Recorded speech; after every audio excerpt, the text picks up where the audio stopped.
Welcome back, everyone. Ah, Thomas. Agent Morgan, it's past 2100. Let's meet up again at the community center tomorrow. I haven't been sleeping much since this all started, to be honest. I'm exhausted. I was just about to suggest the same thing. I'll make arrangements for people to gather between 1500 and 1700. I'll try and get as many people as I can to come, so don't be late. Okay? Don't be late. I'll be there. The community center's on the south side. I've marked it on your map. Thanks, Thomas. Well then, see you tomorrow.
Hello?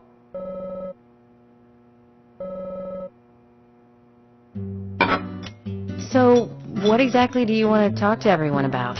This case goes deeper than you think. The townfolk may have heard about the murder, but they don't understand it. It's a very dangerous situation, and I need to warn them properly. I hope most of them are decent enough to come. No problem there. Emily has made all the arrangements. I've told everyone to gather around between 1500 and 1700. Great. Reminds me of a film I saw recently. The town is under attack by aliens, and so the mayor calls all citizens to the town hall to warn them. However, seeing this, the aliens attack the hall and wipe them all out together. Is that relevant, Agent York? The way they kill is fantastic. They used a combination of balloons and meat sauce for exploding heads. Those aliens start firing their death rays and heads start popping, like splat. Really quite something. Agent York, some of us are trying to eat here. I know, Emily, I'm one of them. Well, anyway, your cooking is the best, Thomas. Thank you. No problem.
Usha, something on your mind? Oh, Agent.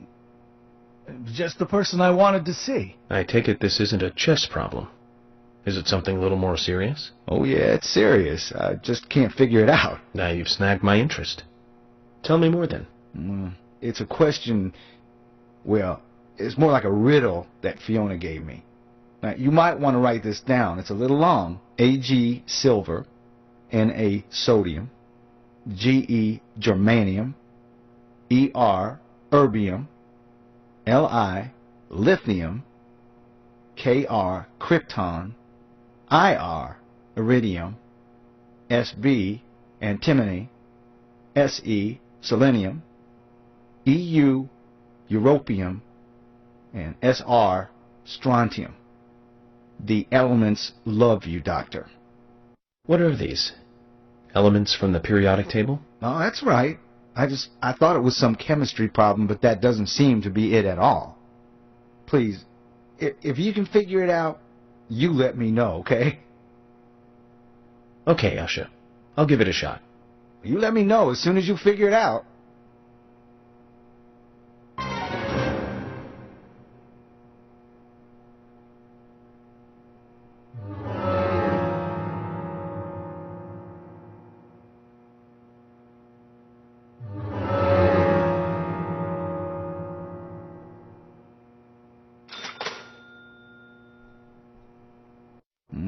It's a question, well, it's more like a riddle that Fiona gave me.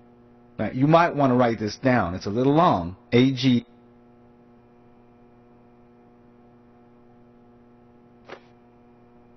Okay, now, read the first letters vertically down. Angel kisses? You still don't understand? Of course, angel kisses is Freckles. The answer's Fiona. In other words, Fiona is in love with you. Oh, I see. It's a very cute love letter. Those who have the courage to love have the courage to face rejection. And she is a brave one. Don't you think that's wonderful? You know, just between you and me, she's been sending me signals like this for over a year. Then why don't you respond? Is there something else you're interested in? No, there's no one else. I mean, don't get me wrong, I don't dislike Fiona, I don't know what to do. Usha, don't tell me you've... Yeah, that's right, I've never had a girlfriend before. Please now, don't tell a soul, promise. I won't do your autopsy if you tell. Usha, that's a fresh, new way of saying something horrible. Anyway, thank you for figuring this one out for me. Now, I'll handle the rest. Let me give you this to thank you.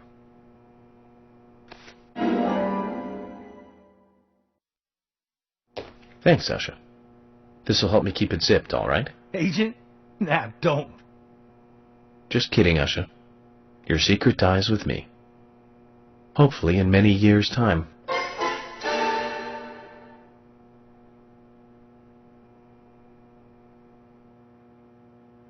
Hey there.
Hi there.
It's still not right. You've certainly gone to town this time, haven't you? There's something I really want to cook, but I can't remember what it is. You can't remember? It's something you want to cook, right? Well, that's the thing. It's something my father made for me once, a long time ago. My mother was sick, so he had to cook. That was the only time he cooked. I remember how it tasted, and I wanted to make the same dish, but no luck. I also remember what it looked like, but I have no idea what was in it. And you still decided that you'd give it a try anyways. Amazing. Most people would give up without even trying, Emily. Do you have a problem with this? Okay, so I was nostalgic and emotional, but I wanted to give it a try. I'm sorry. I need to watch my mouth. Who am I to comment on your private issues? I'll make up for it by helping you look for the right ingredients. You will? Yes, of course. This will make a nice break from the investigation for me. Now then, what kind of dish was it? Various different ingredients placed on top of an English muffin, with some kind of sauce on top, a yellow sauce. He learned it from a diner close to where he worked in New York. So a New York-style yellow sauce.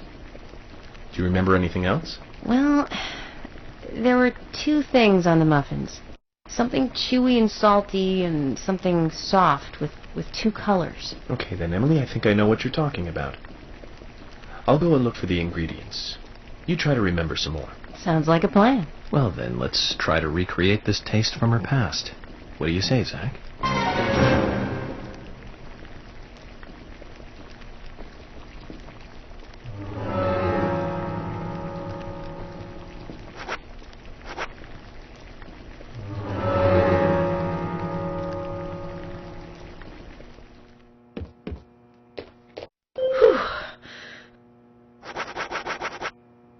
Emily, here's one.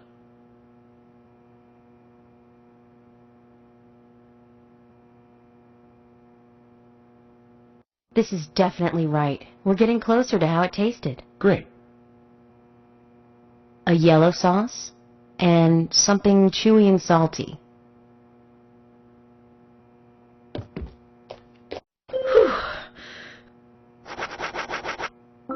Emily, here's another one.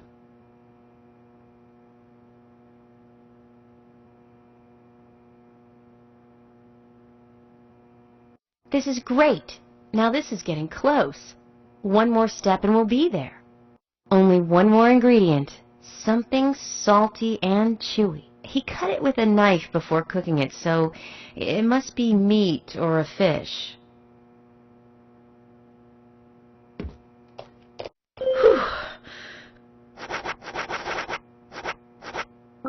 Emily, here's another one.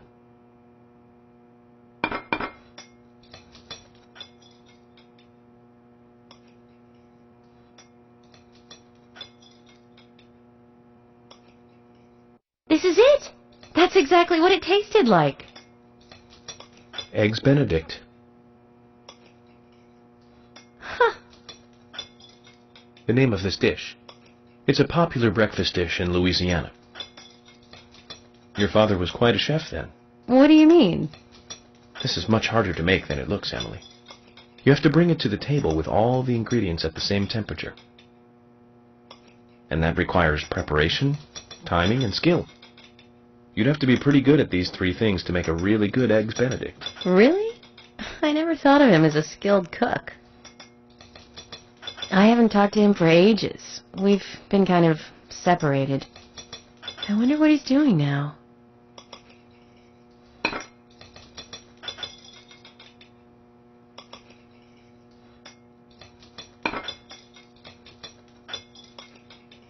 Do you have his number?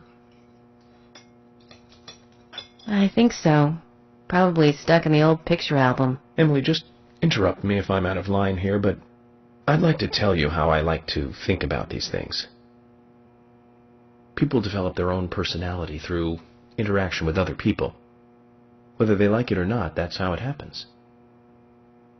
I don't know anything about the past between you and your father, but the fact is, you enjoyed making something that he cooked for you. He's a big part of your past, which means he's part of you. That's normal, and you have nothing to be ashamed of. So why don't you give him a call? but I wouldn't know what to say. We can talk about this recipe. That'll be a good place to start. Thank you, York.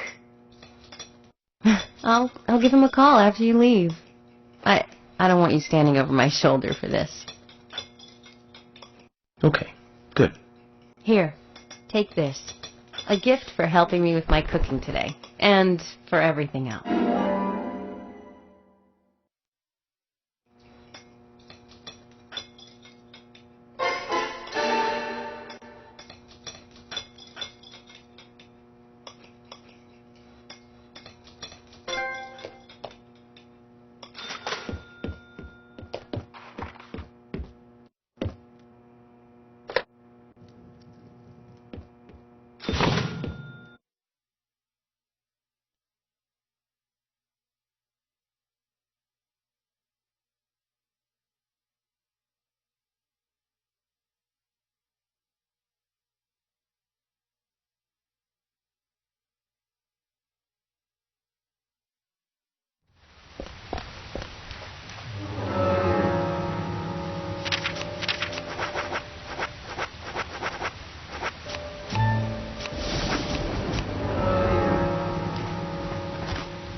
Zach, is there something here that you want to check out? We need to be at the... Just think of talking in front of all those people. What do you think, Zach? It's going to get fun.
sec. Did you see that? Now that fish was huge. You only see something like that in the countryside. I bet I'll need a better rod to reel that monster in. We need to find someone who knows more about fishing here.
Can I ask you something? I have nothing to say if it's about murders, victims, and killers. No, it's about something else. About fishing. Fishing? I saw a behemoth-sized fish in the river. A real whopper. Did you catch it? Oh, no. It was far too strong for my line. It ripped the lure right off. Yeah, just as I thought. No human would be able to catch her, at least not that easily. You know the fish I'm talking about? Her name is Tabitha. She's been protecting the peace of the river for many years now. Tabitha? She's a special one. Probably some kind of king salmon. A variant or a mix of something. She's been seen in these parts for over a decade now. A normal king salmon would only live about 7 years, of course. There's no real explanation for it. I think there's a special reason for her existence. You know, like nature trying to warn us about something. You said that she's kind of like the keeper of the river. Catching the keeper is every fisherman's dream. You gonna try and catch her? If I get the chance. Just hold on a minute, then. I'll lend you this. It's the rod I used when I was younger. Real sturdy piece of work. Are you sure? Yeah, if you fight Tabitha with a weak rod, you might end up just getting hurt. If you do manage to haul her out, though, I want to see her, you know. Could you bring her to me? Of course.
Hello?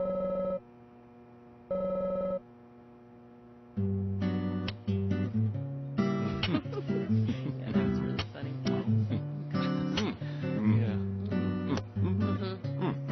Oh, yeah, really?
Hey, bro!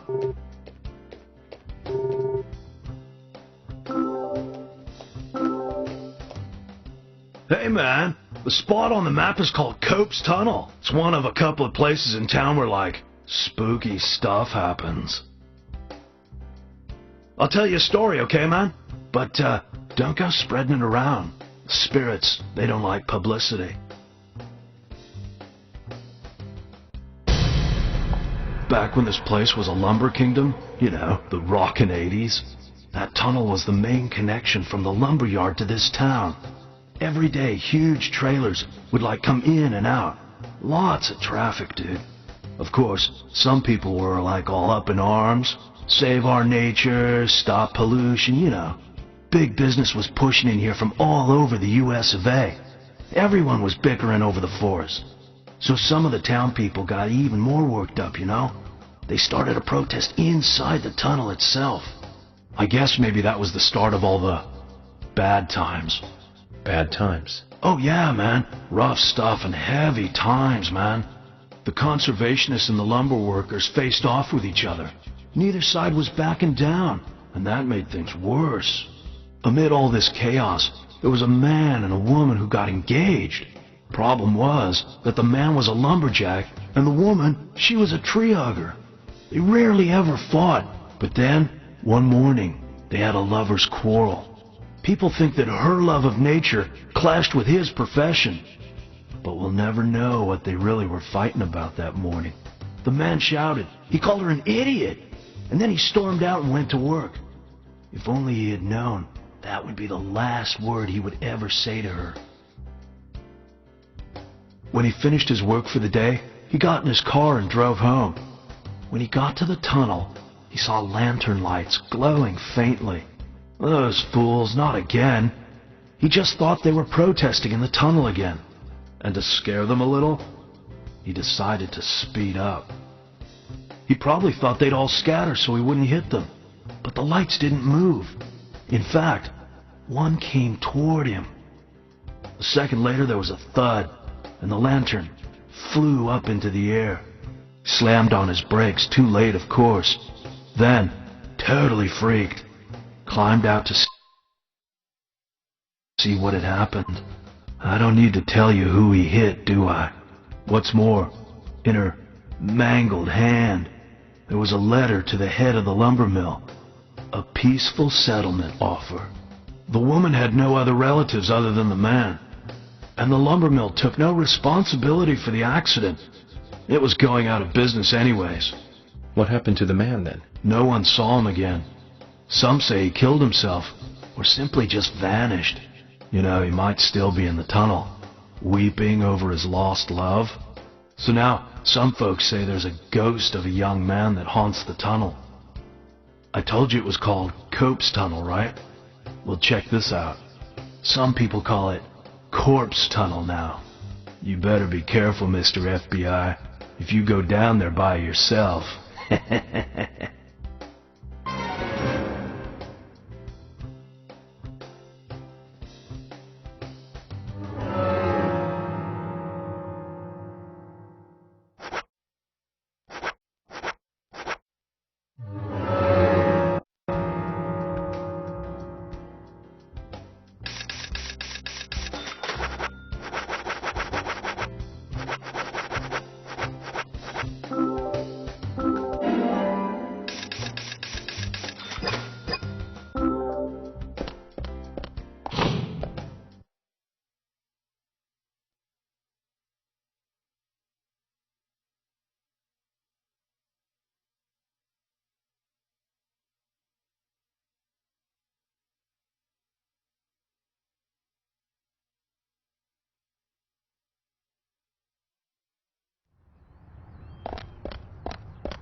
These scars.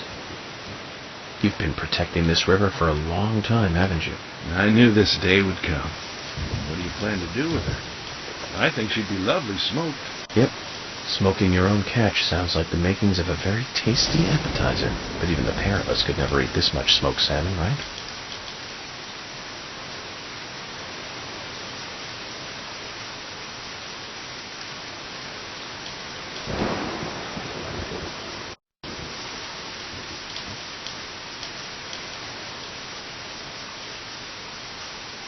You might regret that later.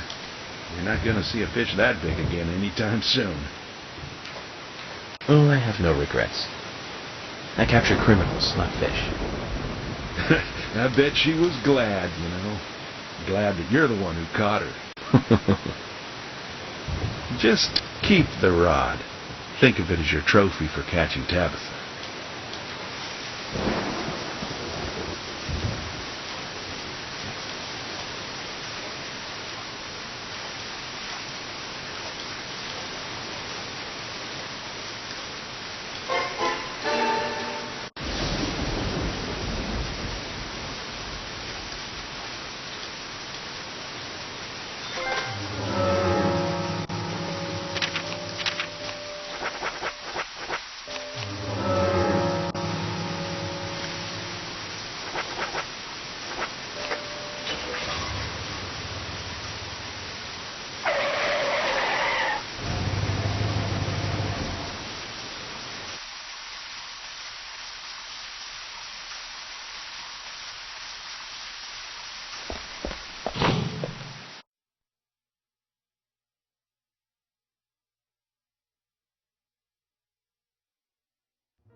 sec. We can take a rest if you're tired.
Zach, Emily arranged for people to come between 1500 and 1700. We can't do anything here right now. Let's come back at the right time.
Greenvale Community Center. Now that's an impressive building. Clock tower is impressive too.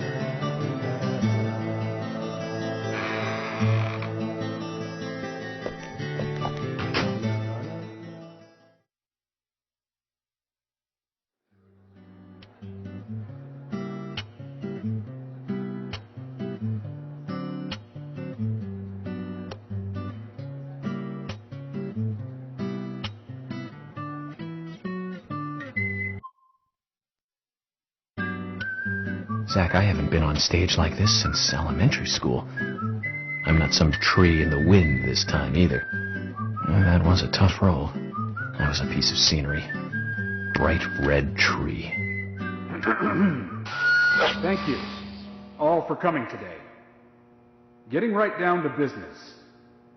Agent Morgan, from the Federal Bureau of Investigations, wishes to speak with you. Good afternoon. I'm Special Agent Francis York Morgan. Some of you are already aware by now of the tragic murder of Anna Graham. Truly a heinous, terrible crime. I've come to this town to solve the murder of this young, beautiful girl, and to bring the one responsible to justice.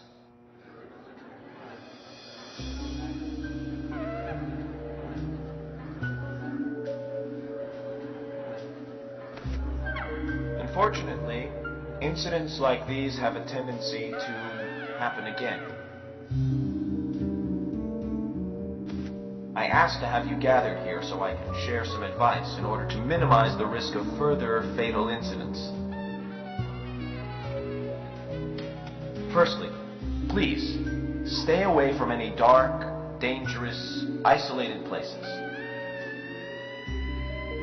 Those of you with children, especially of Anna's age, please guide your children away from such places at all costs.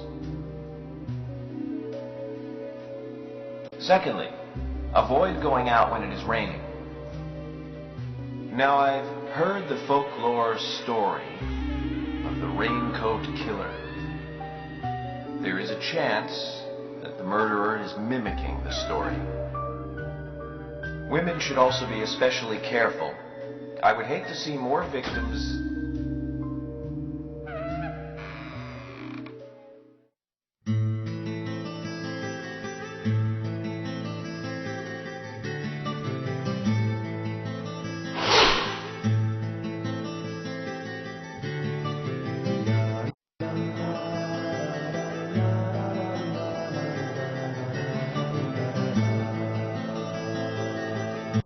Who's the fashionably late one? That's Carol, Thomas's sister. She owns a bar. Thomas's sister.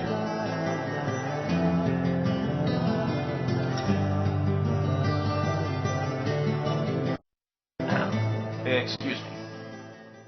So, as I have said, avoid going outside when it is raining.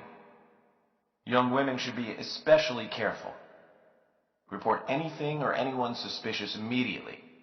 The murderer will be caught and brought to justice.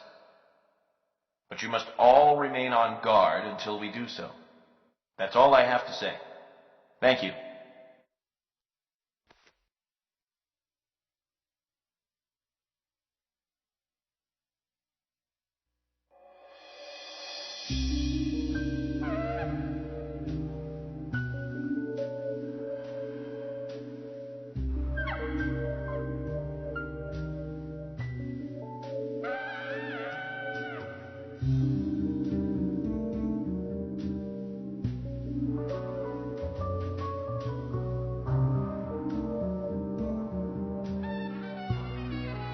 When paying for our sins, we must not frown. The loss of Anna was for that debt.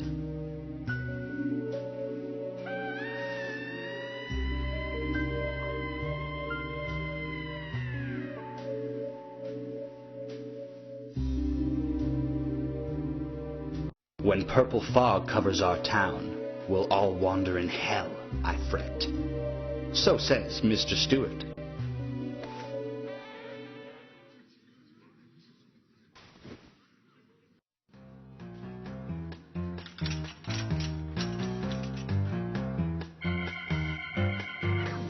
Sure knows how to steal thunder.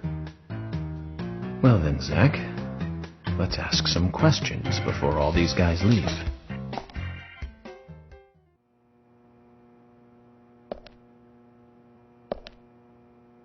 Agent Morgan, here's your chance to get to know some of the townsfolk. Don't let it go to waste.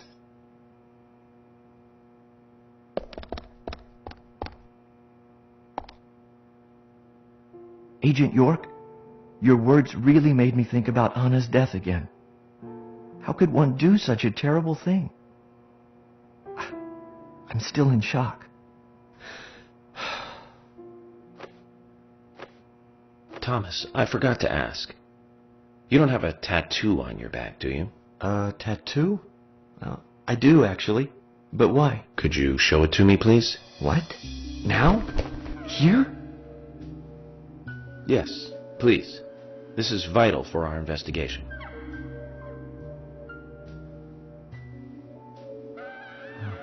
Okay, if it's gonna help you any.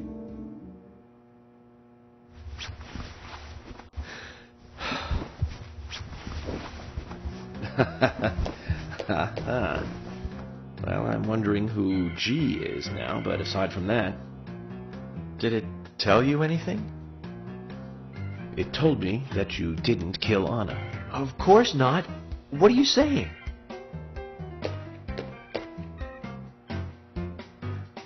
You ought to see that tattoo, Zack. A big heart with an arrow through it and Love G in the center. I don't know when he got that done, but we've all been through the 80s.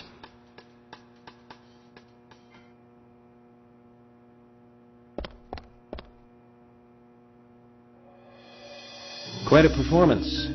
Mysterious and very poetic. But I don't think many of your audience appreciated it.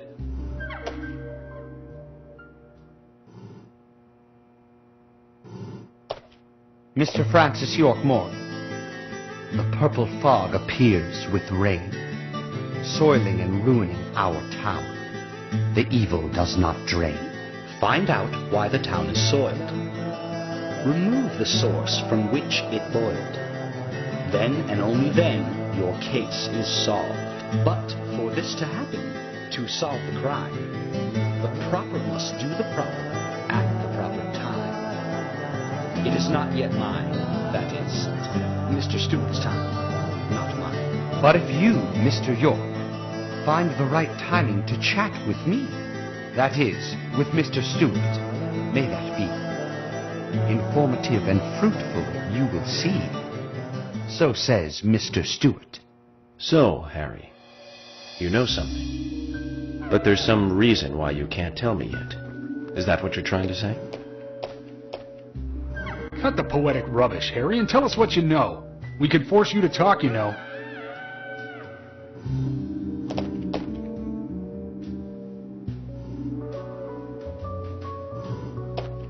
Mr. Francis York Morgan, pay close attention to the signs, the omens, and the premonitions. Small they may be, they still are finds, and helpful to your investigations. So says Mr. Stewart. Thanks for the warning, Harry. But don't worry. Me and Zack, we know what we're doing.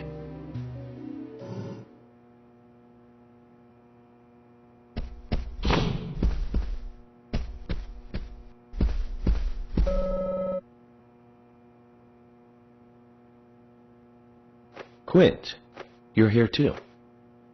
I didn't think you were the town meeting kind of guy. A friend of mine was killed, you know, man? I'm not letting this one go quietly. I'll do anything to help you catch the scumbag who did this. Thank you. But vigilance is not justice. Nothing good will come from desiring simple revenge. Oh, come on, I'm not that stupid.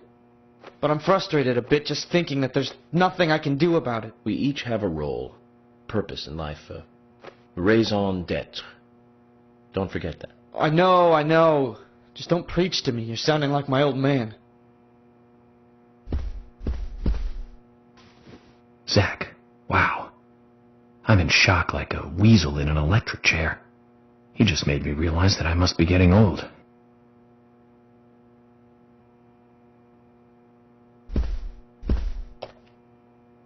So, finding your way around okay? Yes, pretty much.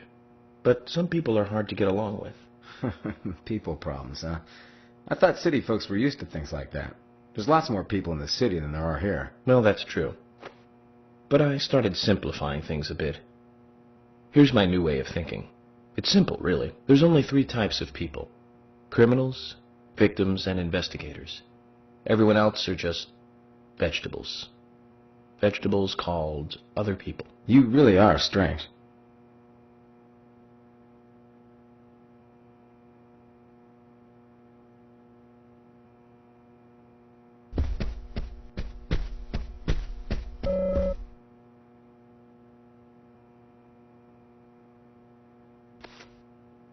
Good evening, Agent.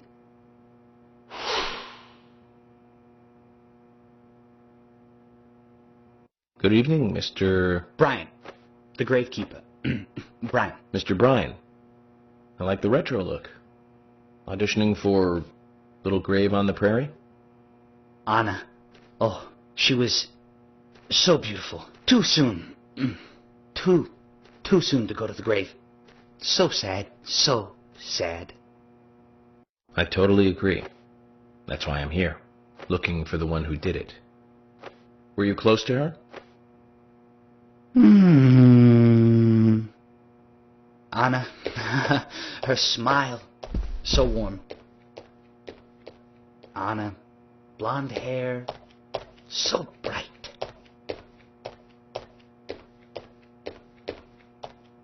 There's a graveyard somewhere in town, Zack. I'm not excited about the idea, but maybe we should at least check it out.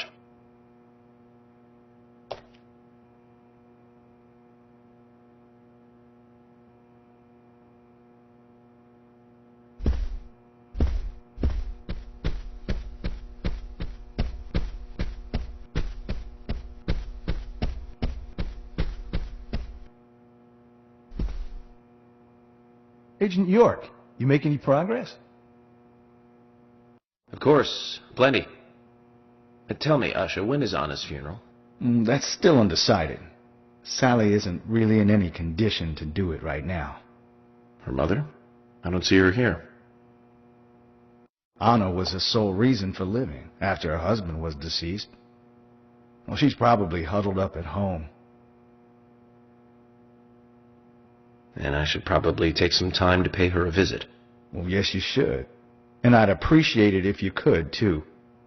But don't go too hard on her, okay?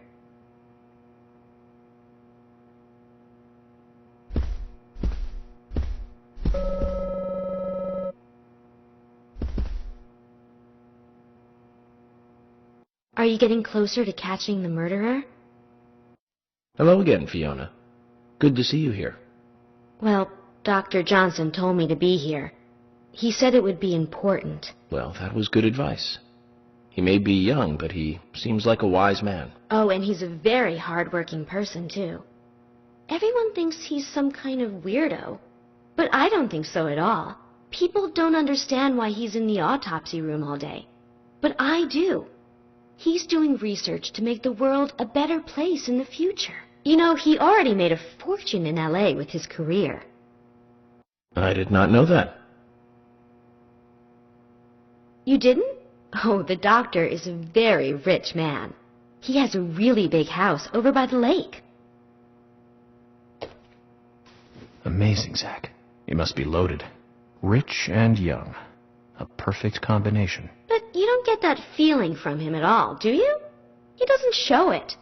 That's one of the things I like best about him. Well, I could have been fooled if it weren't for you. Thanks for the valuable information, Fiona.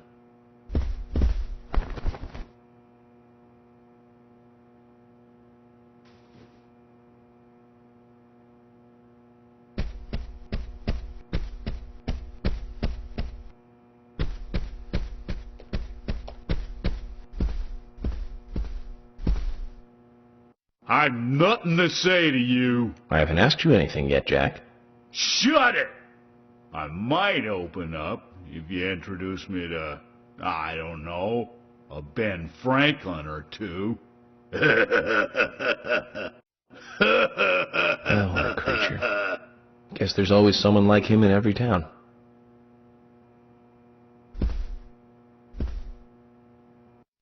Hello again, Agent York.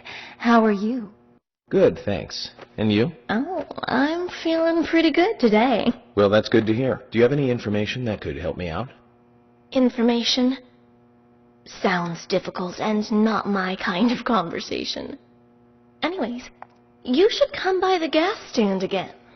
I'll give you the best service in town. Zach, perhaps you can tell me. Why did she bother coming here?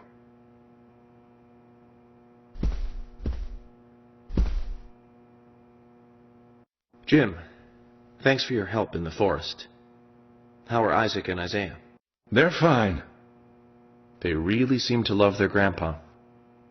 Well, I guess they do, son. I want to keep them away from the filth of the material world as much as I can.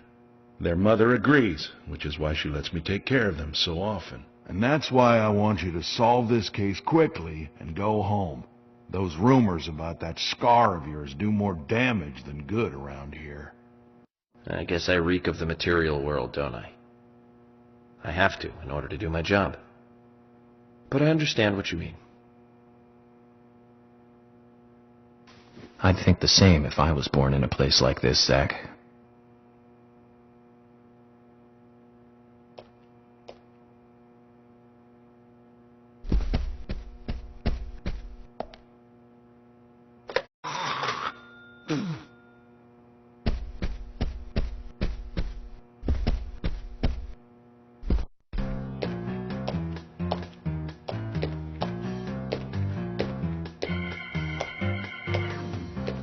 Oh my pot is getting cold.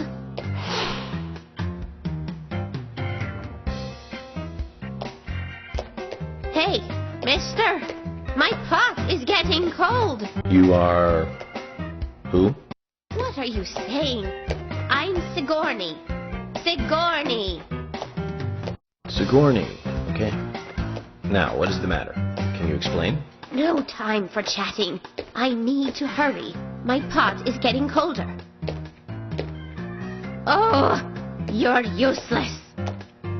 Zach, we've met all sorts today, but really, she takes the cake. Amazing.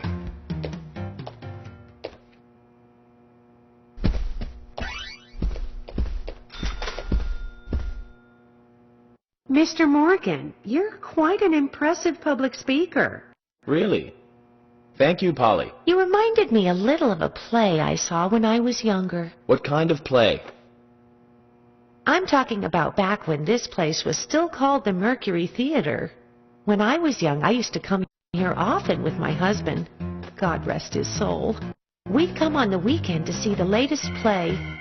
He'd always pretend to be uninterested, but I could tell he was excited inside.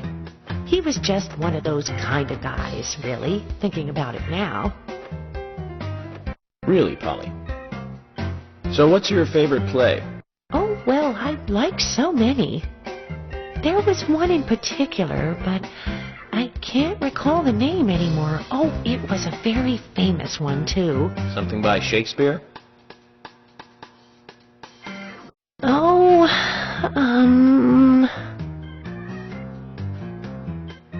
no, nothing. One more bell that doesn't ring anymore. I've always been forgetful about the plays we used to see anyway. Oh, and my husband would get angry at me for forgetting what we saw. He'd go on for hours retelling what the play was about.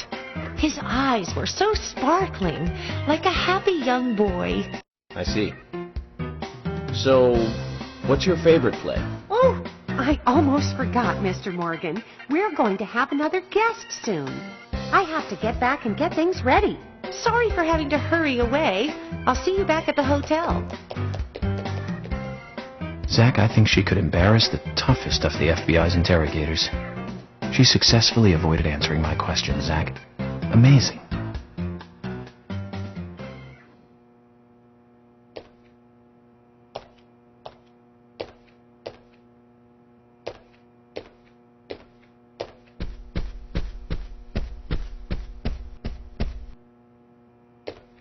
Hey, York, you were rocking it large up there. Was I?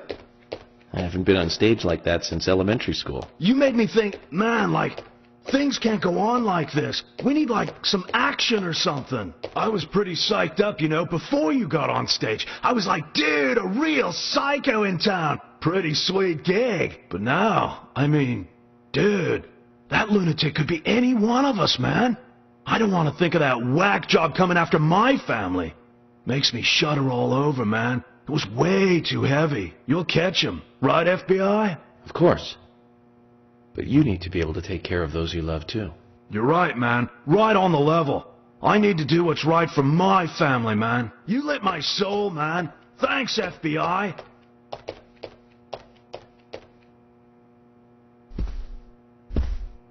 Hey, Lily. Agent York, your speech frightens some of us a little.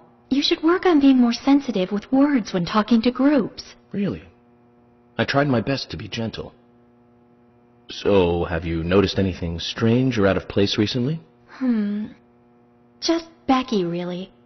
She works part-time at the store. She's been acting strange recently. Strange? How? I took the boys along to visit her house today. I was just worried, you know, because she hasn't come into work at all after that incident. But she took in the boys and told me to wait outside. Something about a special secret between just the three of them. I just couldn't understand it. Now that's interesting. Thank you, Lily. Perhaps we should give Becky a visit tomorrow, Zach.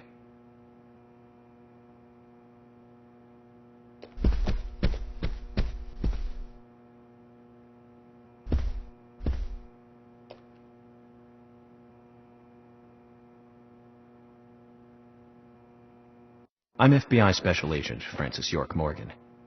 Please, call me York. Wesley, owner of the gun store called Panda Bear. People around here call me the gunsmith.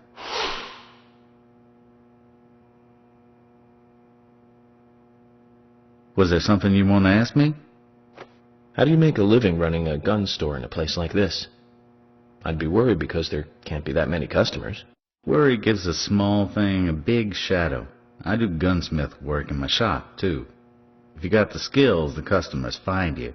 All you need is a network. I hope so.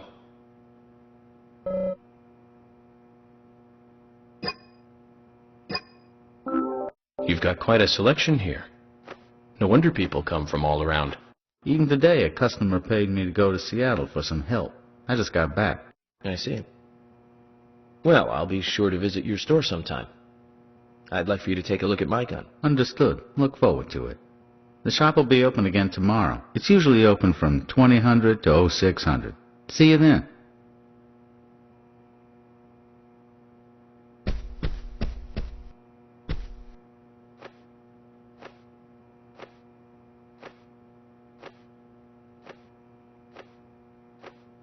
I'm U.S. Special Agent Francis York Morgan. I presume you are the owner of the diner that Anna worked at? That's right.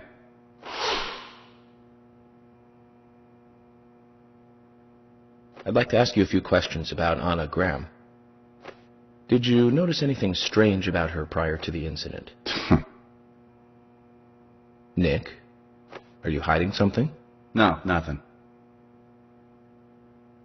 You sure? I'm sorry, but I don't like repeating myself.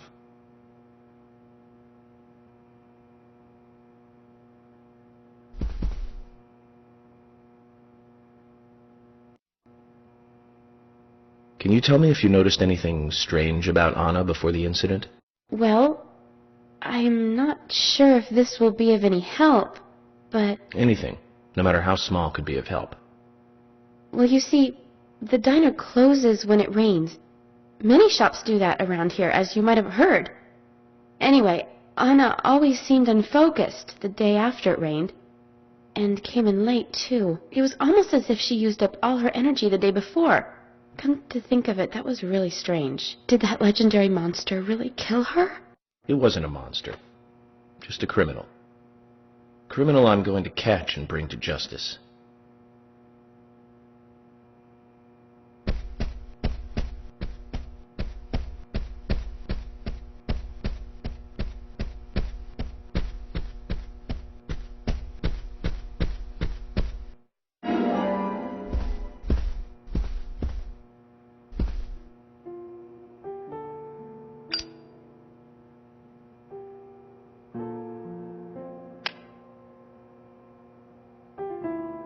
Anna was an airhead. What do you mean? Are you saying she was killed because she was an airhead? Or are you saying that she was an airhead for being killed?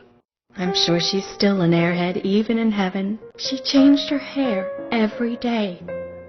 If she lost a pound, she'd be ecstatic. Gain one, and she'd almost be in tears. She broke many, many plates every day at the diner, and she'd always have a smile on her face. Always having fun. Everyone looked at her and knew she was a cute, adorable, loving airhead. But they would be smiling right along with her. I wouldn't be surprised if the angels smiled with her too.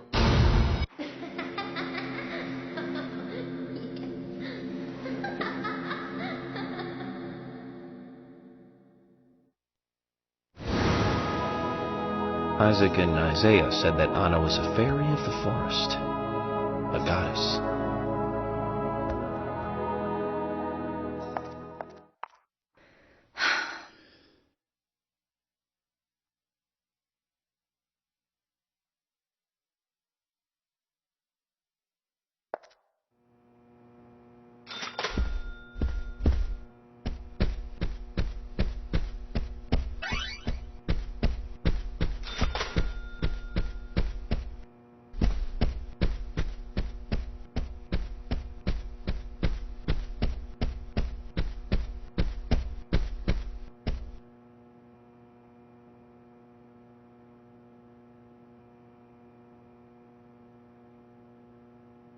So you're the FBI agent, are you?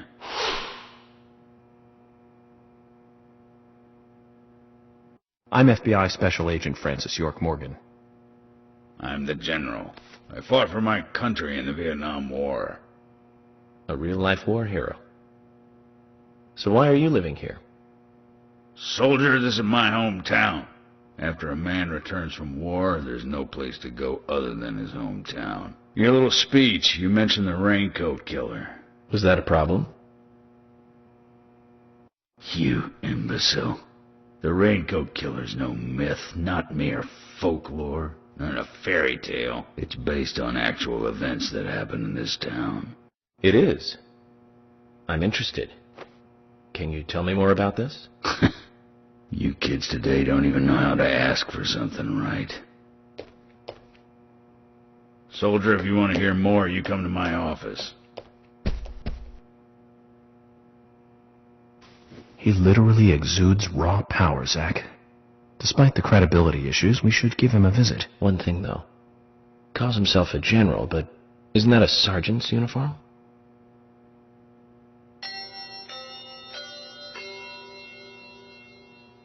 Agent Morgan, I'd like to let everyone go home now.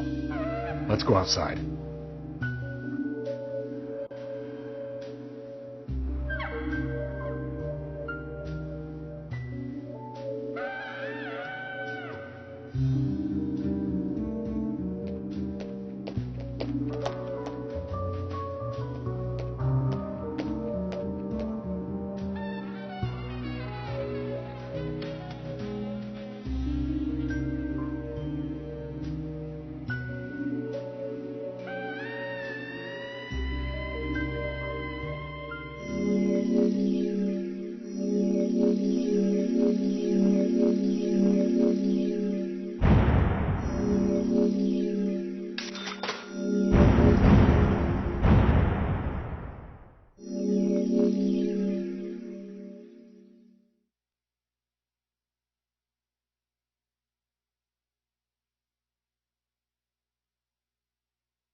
Well then, Agent York, do you have any plans for this evening? I was going to head back to the hotel and go over my notes. I need to contact HQ and give a progress report, too. Okay, then let's call it a day here. Sounds good. Contact my office when you finish your report. We'll pick you up tomorrow morning. Diane, the owner of the art gallery, should be back soon. All right, then. Let's do that. Hold on, Agent York. We're going out to eat at Nick's Diner. Would you like to come with us? The diner. That might be nice. Thomas is a great cook, but Nick is the real deal. No visit to Greenvale is complete without eating at the A&G. A very appealing proposition. Zach, what do you think? We can always go back to the hotel after eating dinner. Or go directly back to the hotel. You decide, Zach.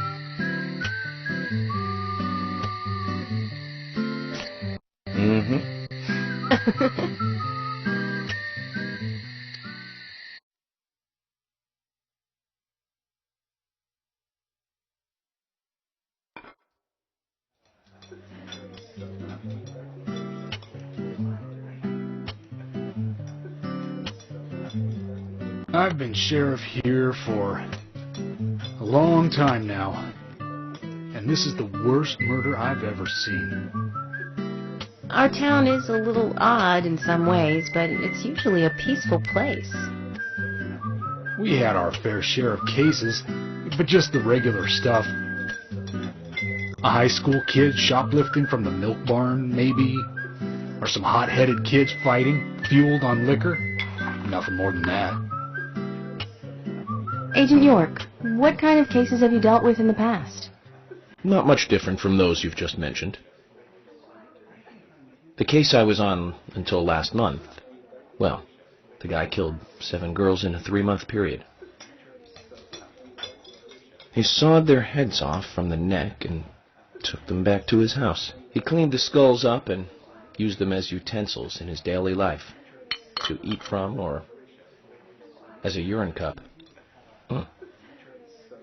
He hated women. That was his way of dealing with it. He'd fill skulls with ice, cola, and rum, then he'd down it in one gulp. For him, that was a holy ritual. The question of his mental state was the pivotal point in the court case. Oh, man. For me, he was insane. 100%. Drinking from the skulls, well, that is one thing, but those he had used to relieve himself, he would then just use them to drink from, too. Yeah, that was too much for me. It's just not sanitary. Not sanitary. That's probably not the problem for most of us. What else? Ah, yes. An ingenious law school student raped over 800 victims. That was a nasty one. Thank you, Agent York. Now, let's talk about something else. You don't want to hear anymore? That's a shame, isn't it, Zach? I was just about to get to the good part, too. Sounds like you live in a totally different world. I mean, you're like an elite agent who just jumped out from a movie or something. In your eyes, we must look like we're just playing cops and robbers. I give up. I can't compete with you. Don't say that, Emily. The cases you have solved are all full-fledged crimes. A crime is a crime. Size doesn't matter. There is no big and small. Crimes always have a criminal and a victim. No victim will ever welcome a crime, no matter what its size. So, fundamentally, there is no difference in size.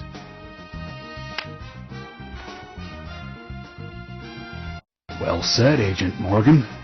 We work day and night to preserve peace and order in this town. You understand that, right? Of course. But still, I don't view shoplifting and Anna's murder as the same level of crime. Me neither. I never even dreamt that such a thing could ever even happen in this town. I keep on expecting to see Anna here in this diner, waiting on tables.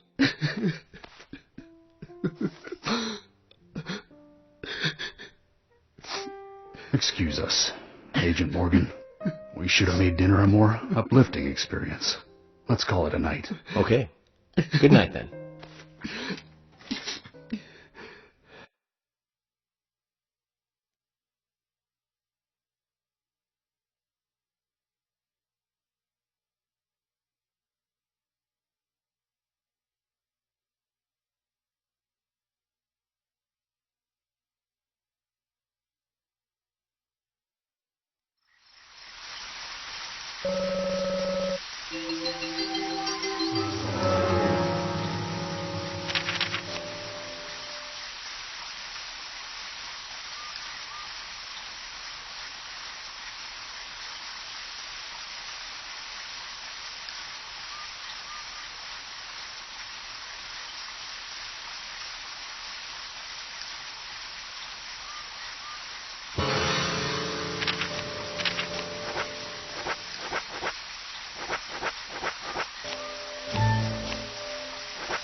Agent York, have you ever eaten sushi?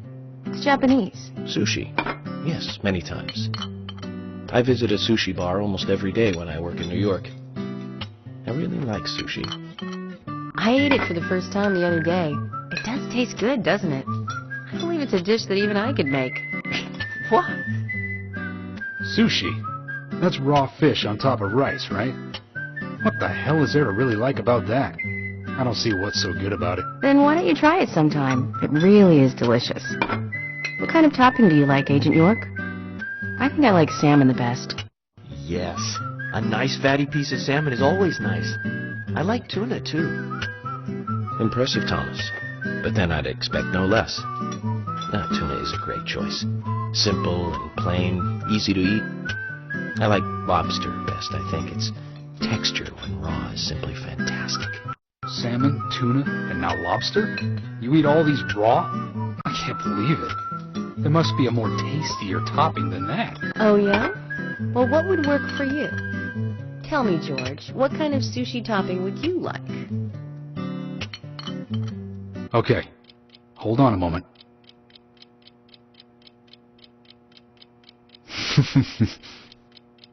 How about French fries and ketchup? Disgusting. I'd never eat that. I take it you agree? Well, George, how about pineapple?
Now then, young fella, how do you feel about your current vehicle? My vehicle? It's a piece of crap, but I'm not here to talk about that. Then how about a little treasure hunt? Listen up, young man. My junkyard is actually a mountain of treasure. All kinds of treasure lies in those mountains of junk. The problem is, there's so many, I've lost track of where everything is.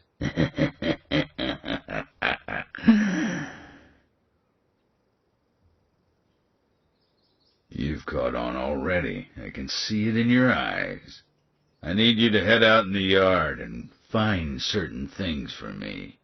If you help me out, I'll customize your car a little. What are you talking about? Didn't I tell you to shut up and listen to your superiors?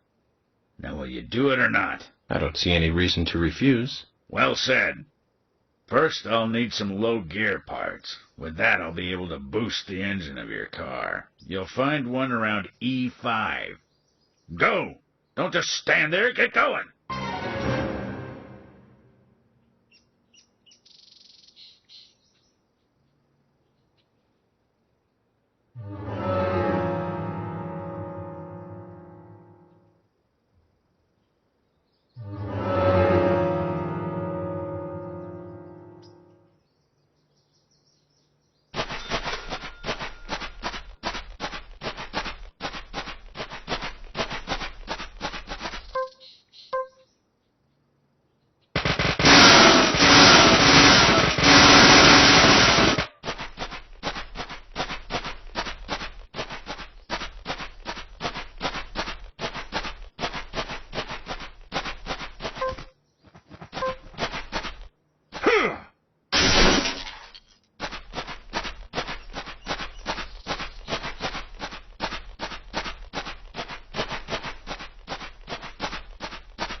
This is it. This'll save your life someday, son. You sure know how to exaggerate. You imbecile. Engine boost is vital for bringing back soldiers alive from war. Engine boost? Of course. Engine boost is the basis of everything. Let me tell you a war story, son. I was leading my unit at the very front line. Things were bad, and sanitary conditions were worse. Endless guerrilla attacks were stripping us of our manpower. Everyone was tired to their limits. There was one sergeant who really rubbed me the wrong way. The boys like to call him Crybaby Timothy. He really gave me headaches, I can tell you. How?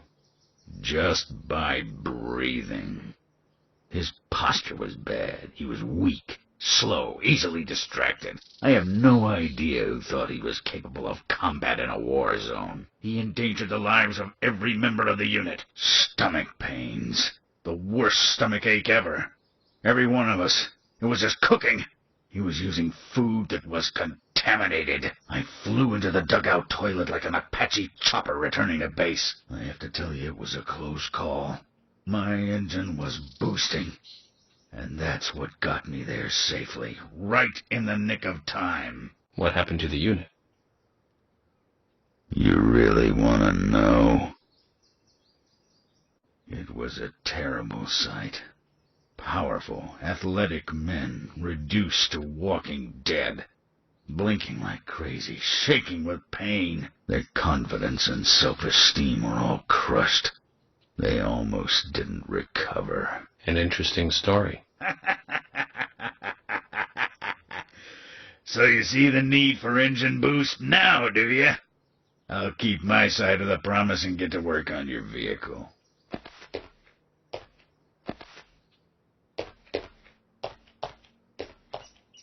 That badge on him is for a sergeant. Looks like it was sewn on something else before it was sewn onto his shirt. I wonder what that's all about. I put in longer pistons and optimized your lower gears. That should add boost to your speed when you accelerate. But there's still plenty of stuff I can do to make your car go faster. Just come see me again and I'll customize your car a little more.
Hey, Sigourney. I'm glad you're here. My pot, it's getting cold. Please, let's get going. Could you explain what you're talking about? What are you rambling on about? My pot's getting cold as we speak. Hurry! Hurry! Zach, I guess we're going to have to drive her home. But I wonder what happens when her pot gets cold.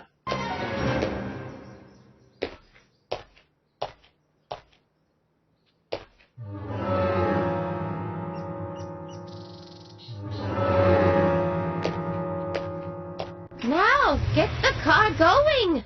My house is over by the lake. 3, 2, 1, go!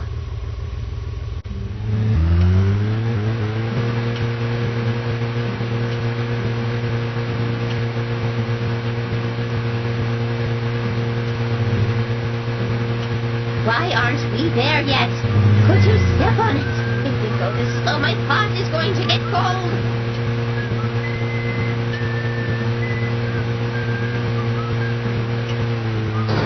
Why aren't we there yet? Could you step on it? If we go this slow, my pot is going to get cold.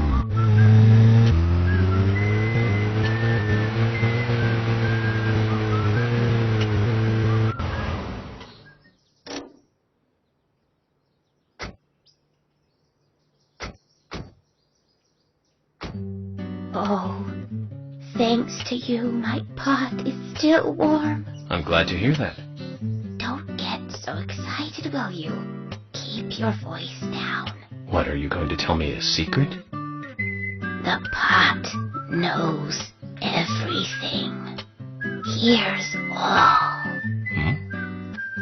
If you can't find the person you are looking for, you need to look at things from a different angle. There is only one truth, but more than one is always visible. Like cooking a stew. Mix things in and wait for it to boil together. Just make sure it doesn't get burnt. And keep an eye on it. You have to gently mix it sometimes and wait until it's ready. Listen carefully. The best stew is stew that is boiled slowly.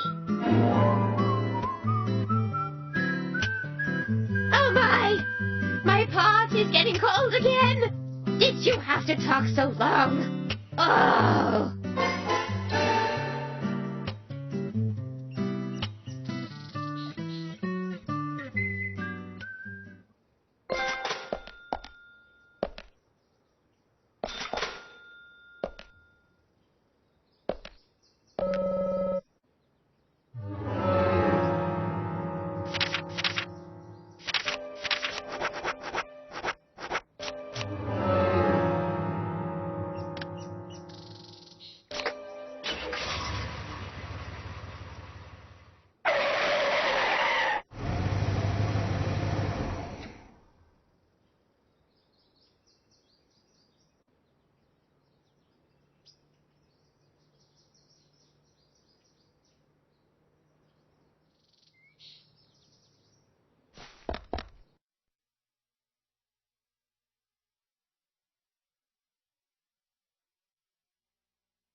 Hello?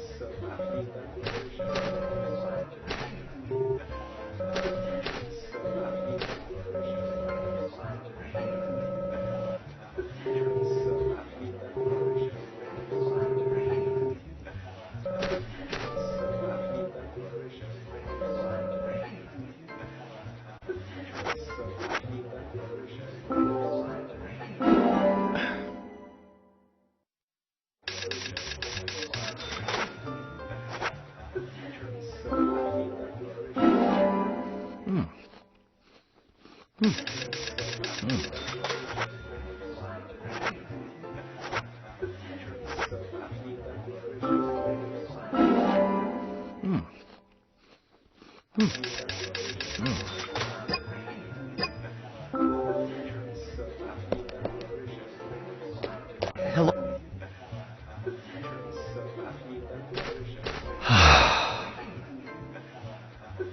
Thomas, something on your mind? Actually, Agent York, something has been bothering me recently. Bothering you? How? Well, there's this customer who always gives Carol trouble. Is it affecting business? He probably doesn't mean to, but, well, yes, to answer your question. You're an officer of the law. Why don't you just arrest him? Well, you see, he's not exactly breaking the law. No violence. He hasn't physically attacked her or anything. I understand, Thomas. If it's bothering you, then I'll take care of it. What? Aren't you busy with the investigation, Agent York? That won't be a problem. So tell me about this unwanted customer. Well, he isn't here right now. He usually comes in after 2100. I'll take a look in from time to time.